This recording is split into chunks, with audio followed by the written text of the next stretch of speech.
నా పేరు శ్రీలత అండి. మాది పెందుర్తి మండలం, విశాఖపట్నం జిల్లా. నేను విశాఖ జిల్లా నార్త్ నియోజకవర్గానికి చెందినటువంటి కోన మంగయ్య నాయుడు. నా పేరు ఇమంది సీను, మద్దిలపాలెం ఏరియా, విశాఖపట్నం జిల్లా. నా పేరు రాజు, సీతంపేట, విశాఖపట్నం జిల్లా. నమస్కారం అండి, నా పేరు ఇర్రా అచ్చునాయుడు. నా పేరు కార్తికేయ, నేను విశాఖపట్నం అక్కేపాలెం నుంచి మాట్లాడుతున్నాను. అంతకుముందు బెంగళూరుకి వెళ్ళాలంటే కొంత ఇబ్బంది ఉండేవి, ఉన్న రైలుతోనే సరిపెట్టుకోవాల్సి వచ్చేది. అయితే విశాఖపట్నం జిల్లా చాలా పెద్ద సిటీ. అయితే మాకు ఇక్కడికి రోజుకి 80 MGD వాటర్ అవసరం ఉంటుంది. అయితే 15 MGD వాటర్ నుంచి పరిశ్రమలకు వెళ్ళిపోతుంది. అసలు ఎన్నాళ్ళు ఈ ప్రభుత్వాలు, ఎన్నేళ్ళు ఈ ప్రభుత్వాలు దేశ సంక్షేమం కోసం ఆలోచించే అవకాశమే లేదు అసలు.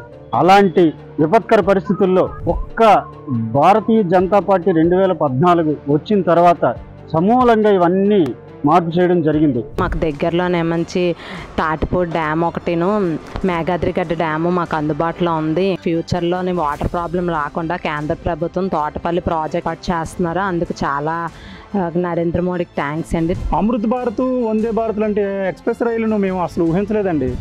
మోడీ దాసినకు ఇది నిదర్శనం. ఆయన ఎంతో ముందు చూపుతో ఇలాంటి రైళ్లను దేశ ప్రజల కోసం అందుబాటులోకి తీసుకొచ్చారు. ఈ 2 రైళ్ళ వల్ల మేము అటు భువనేశ్వర్ కానీ, ఇటు సికింద్రాబాద్ కానీ, లేదా బెంగళూరుకి ఎలాంటి ఇబ్బందులు లేకుండా వెళ్ళగలుగుతున్నాం. జర్నీ టైం మాత్రం చాలా బాగా తగ్గిందండి.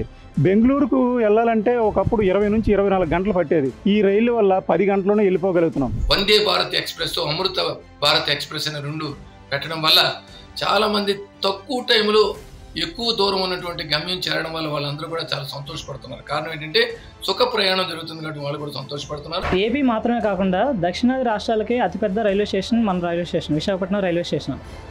ఈ రైల్వే స్టేషన్ నుంచి దేశంలో ఎక్కడికైనా ప్రయాణించవచ్చు. రైల్వే స్టేషన్ కూడా మోడీ గవర్నమెంట్ అద్భుతంగా తీర్చిదిద్దింది. ప్రధానమంత్రి ఆవాస్ యోజన క్రింద మాకు పక్కా గృహాలు మంజూరయ్యాయి.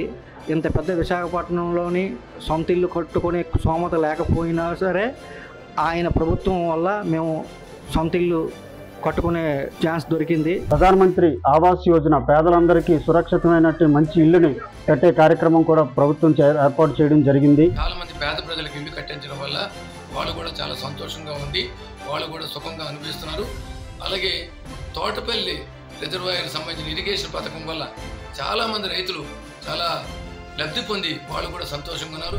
మా విశాఖ మీదుగా మాల్దా నుంచి బెంగళూరుకు రాకపోకలు సాగిస్తున్న అమృత్ భారత్ ఎక్స్ప్రెస్ అంతకుముందు బెంగళూరుకి వెళ్ళాలంటే కొంత ఇబ్బందులు ఉండేవి, ఉన్న రైల్లోనే సరిపెట్టుకోవాల్సి వచ్చేది. విశాఖపట్నం ప్రజల అవసరాలను గుర్తించారు ప్రధాని మోడీ గారు. అందుకే ఈ రైల్వే స్టేషన్ అభివృద్ధి చేయడమే కాకుండా కొత్త రైళ్లను శాంక్షన్ చేశారు. జై Narendra Modi. Thanks to Narendra Modi. Thank you Modi.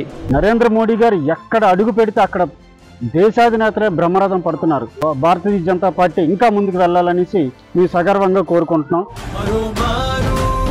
కమలం గుర్తుకు ఓటేద్దాం, బీజేపీని గెలిపిద్దాం.